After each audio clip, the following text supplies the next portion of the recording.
Kalaupun Anda butuh buka medsos, jangan jauh-jauh, buka aja Ribat Media. Udah subscribe belum? Subscribe, udah belum?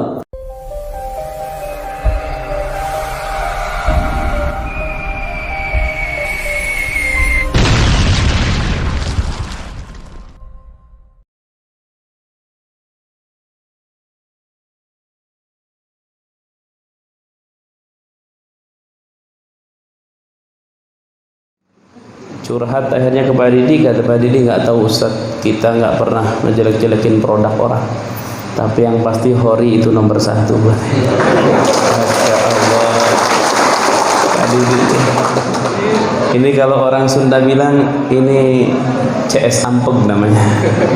Masya Allah. Assalamualaikum warahmatullahi wabarakatuh. Alhamdulillah wassalatu wassalamu ala Rasulillah Muhammad bin Abdullah wa ala alihi wa sahbihi wa mawalah, la hawla wa la quwwata illa billahil aliyyil azim, amma ba'd. Yang kami hormati dan kami muliakan keluarga besar PT Honoris, khusus kepada komisaris yang tadi sudah menyampaikan sambutannya, juga mungkin tadi sambutan pertama dari ketua PUK sudah tadi. Masya Allah, beliau ya? Enggak, siapa yang tadi PUK? Ini lupa saya, soalnya pakai masker. Dan beliau sahabat kami, insya Allah, Pak Titus, mudah-mudahan panjang umur, sehat walafiat. Juga semua teman-teman yang hadir di tempat ini, saya berdoa mudah-mudahan panjang umur, sehat walafiat.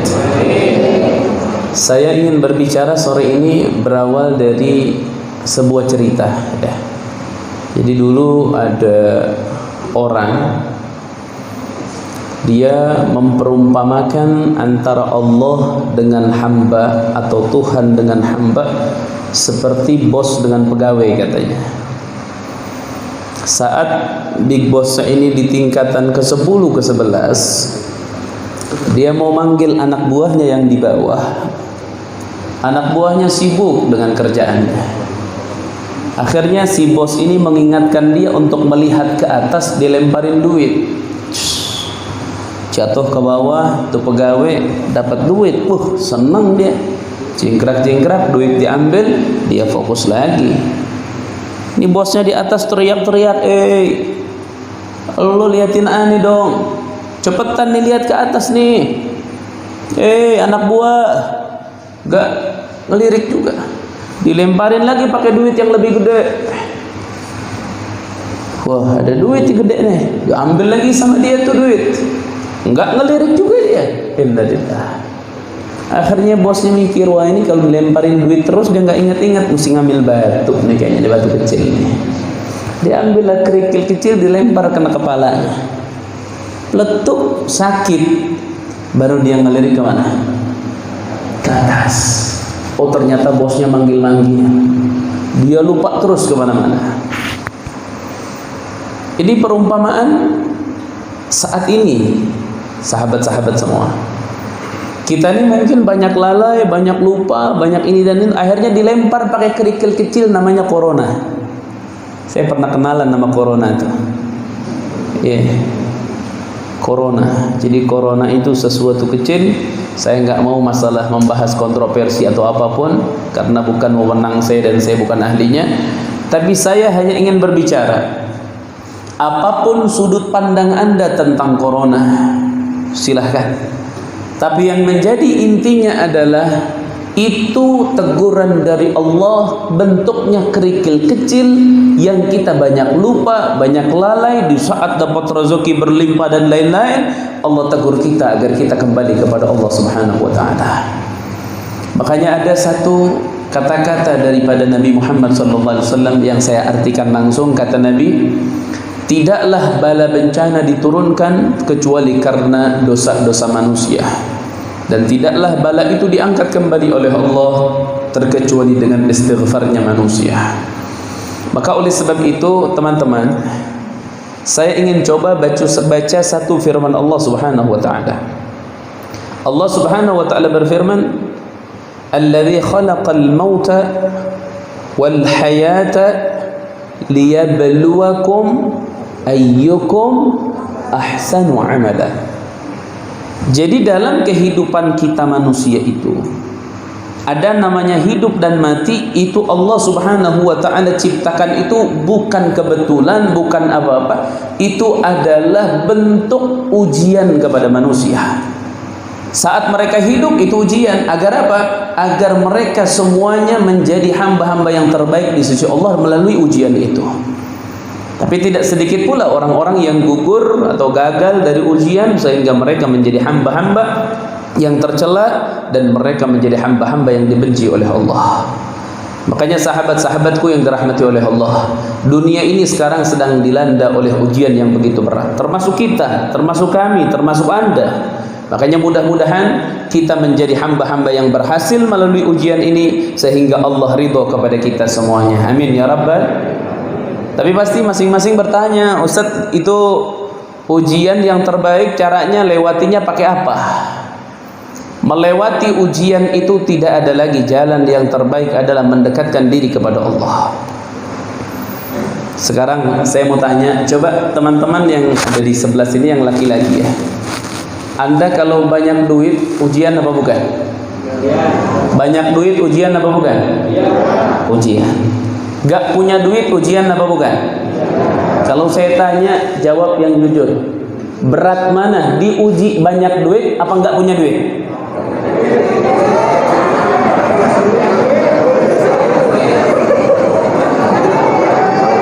Apa biar Pak Titus yang jawab, wakili? Pak Titus yang berat yang mana? Ujian banyak duit apa enggak punya duit?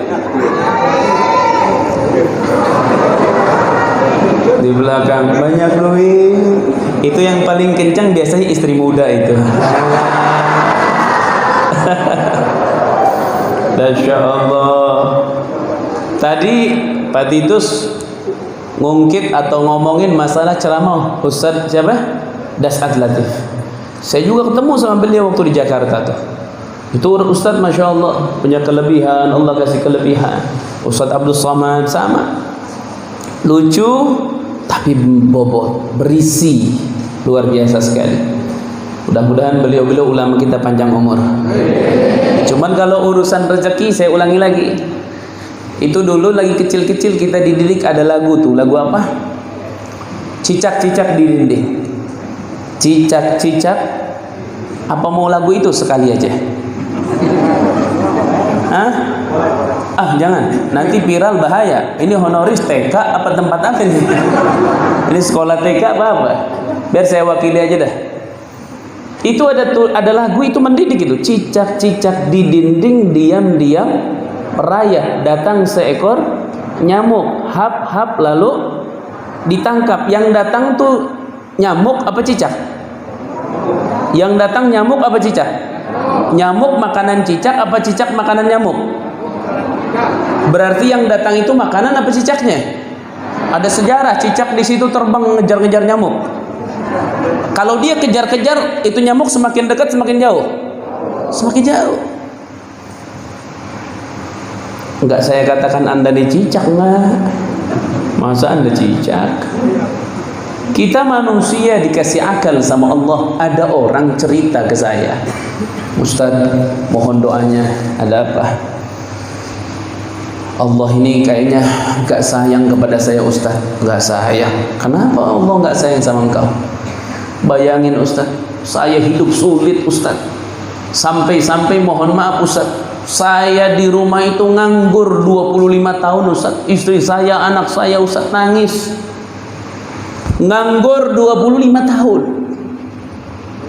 Saya bilang sama dia, Kang, Akang nganggur 25 tahun harus syukur sama Allah. Loh, kok Ustaz saya kan gak dapat apa-apa. Ente 25 tahun sampai sekarang nganggur tapi masih bisa ngomong hari ini, berarti ngapain ente? Dikasih rezeki nggak? Dikasih makan nggak? Kasih minum nggak? 25 tahun nganggur nggak kerja tapi bisa ngomong, kan aneh. Bisa hidup dia sampai 25 tahun nganggur, padahal mah anak istrinya saya lihat tuh biasa-biasa aja, normal, berangkat naik motor biasa, hanya nganggur 25 tahun. Ini model-model yang begini itu nunggu dilempar dulu pakai kerikil. Sudah dirempar pakai kerikil baru dia sadar.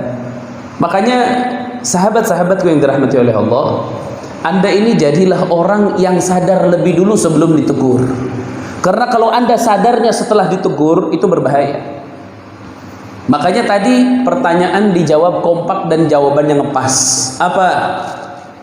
Diuji dengan banyak uang dan sedikit uang lebih berat dengan banyak uang. Itu betul. Kenapa? Salah satu bukti, kalau Anda semua sekarang lagi banyak uang, saya jamin nggak ada yang duduk begini rapih, nggak ada. Udah siap cilok, apalagi tuh basreng, apalagi tuh di depan tuh, bakso, mie ayam, mie rebus, mie toge goreng, oh sudah siap. Bahkan mungkin, ini mungkin, karena saya nggak tahu, mungkin ada teman-teman kalau pas waktu istirahat biasa nongkrong di jalan, mungkin nongkrongnya di musola, mungkin sudah sama Quran sudah. Bismillahirrahmanirrahim. Kenapa ente kok nongkrong di musola? Kayak nggak paham aja. Corona mana fulusnya? Enggak, mohon maaf, dengan harta tuh diuji justru lebih berat. Makanya dalam kondisi Anda memiliki harta yang besar, itu kuncinya adalah Anda harus ingat kepada Allah dan kepada sesama. Makanya Rasulullah SAW dalam haditsun sahih mengatakan, ta'arraf ilallahi fir raha ya'rifka fisyiddah. Kenallah kamu kepada Allah di waktu kamu itu sedang banyak memiliki sesuatu. Nanti saat kamu jatuh, Allah yang akan di depanmu membantu secara langsung. Maksudnya apa di sini? Ini adalah teguran juga untuk kita. Mungkin banyak teman-teman saat memiliki kelebihan harta justru lupa dengan anak yatim, lupa dengan manusia-manusia yang butuh, miskin, du'afa dan lain-lain, tempat-tempat kebaikan, tempat ibadah, sarana-sarana sosial dan lain-lain. Inilah ibadallah. Makanya mudah-mudahan teman-teman kita sore ini, walaupun saya tidak bisa panjang lebar karena sore ini saya ditemani oleh Syekh Amr. Beliau adalah ulama dari Palestina yang Masya Allah ahli Quran, dari kecil sudah hafal Quran, ahli fiqih, ahli hadis, dan insya Allah beliau bersama kami akan terus berjuang berdakwah, terutama mewujudkan para hafiz di Indonesia ini insya Allah. Dan doakan juga beliau biar diberikan sehat walafiat, biar panjang umur ya. Kemudian yang terakhir di sini ada tulisan ngetuk pintu langit. Ikhtiar melewati masa sulit. Ini yang bikin tema sering buka Google kayaknya dia. Bagus maksudnya. Persis nyusut. Gurunya Google misalnya ini. Tapi saya nggak mau bicara tema lah. Saya nggak bicara tema. Saya hanya ingin menyampaikan kepada teman-teman semua bahwa saat ada yang namanya sulit, berarti perlawanan sulit apa? Mudah. Perhatikan teman-teman, mohon maaf, kalau kita cek di dalam Al-Quran, Allah berfirman, alam nashrah laka sadrak wa wada'na anka wizrak alladhi anqadha dhahrak wa rafa'na laka dhikrak. Terus oke, teman-teman perhatikan, optimis sudah, yakin sama Allah. Fa inna ma'al usri yusra. Kalau tadi saya bawain fokus, mungkin saya lihatkan di sini layar. Tapi saya mau coba raba-raba, jadi tolong teman-teman agak fokus sedikit, karena ini agak enggak saya gambarkan nih, mohon maaf. Fa inna ma'al, pakai alif lam.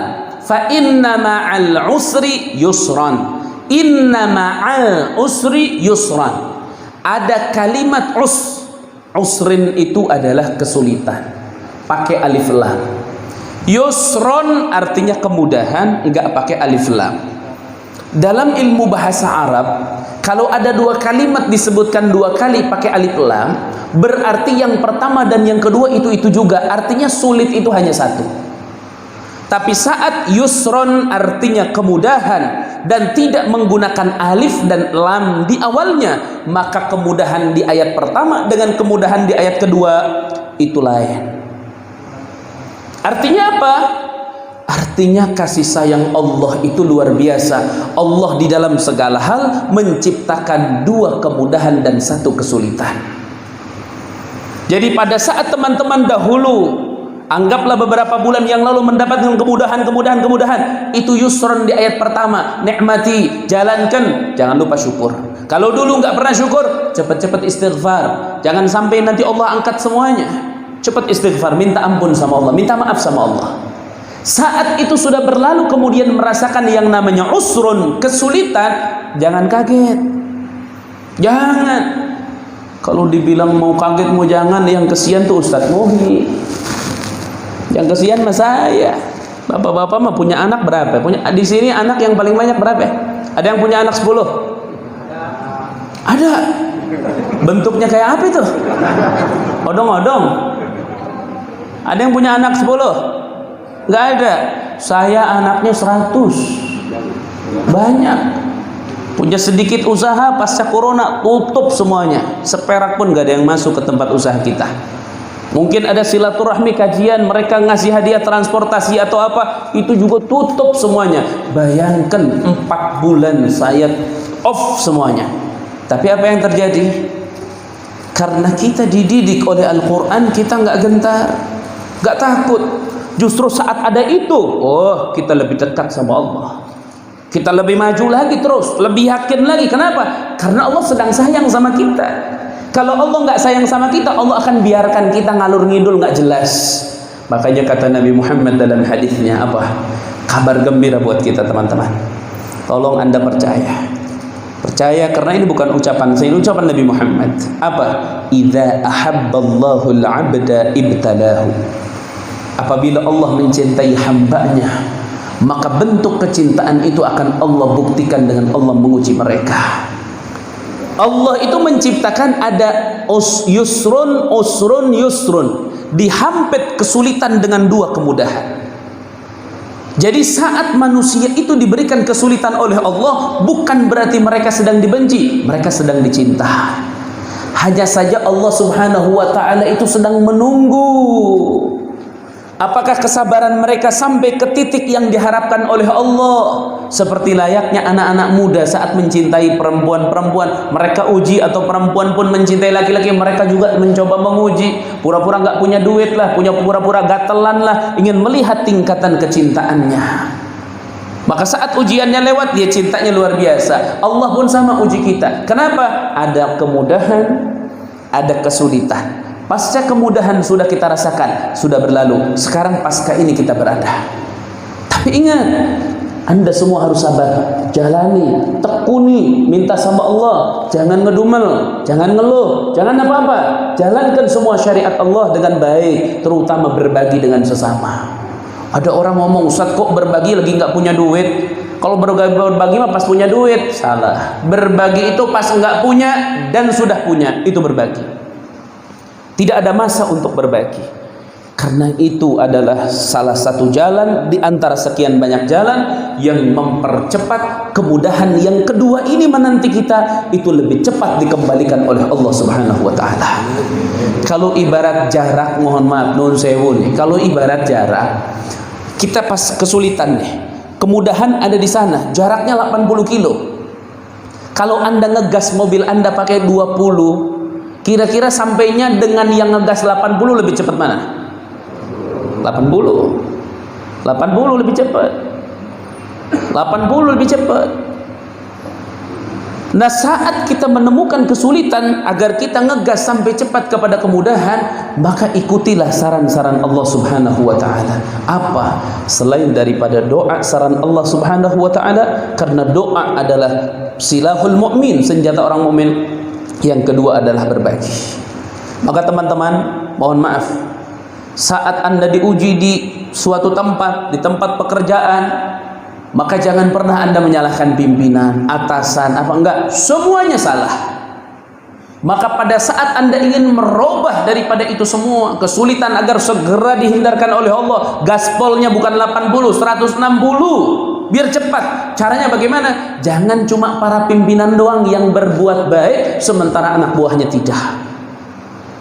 Itu salah. Berbarengan semuanya. Oh Ustadz, saya mah di pojokan sono tuh. Tuh siapa itu? Si Agus tuh ya, Mang Agus. Pojokan sono tuh. Saya nggak pakai kacamata. Kang Agus bilang, Ustadz saya nggak punya duit nih. Shh. Anda nggak usah repot-repot mikirin duit. Karena yang namanya ngomong orang nggak punya duit bohong. Orang punya duit semuanya.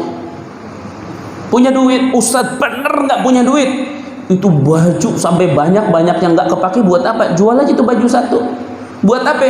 Tuh niatin. Yuk cari anak yatim, cari orang nggak mampu. Bu, mohon maaf ini sedikit, bakal beli beras bu. Niatkan sebelumnya. Ya Allah, angkat kesulitan dari diriku dan dari orang-orang yang di sekitarku. Ya Allah. Ini kalau semuanya menjalankan itu besok, itu gaspolnya 160, sampainya kepada kemudahan akan lebih cepat ketimbang Anda diam tidak berbuat apa-apa.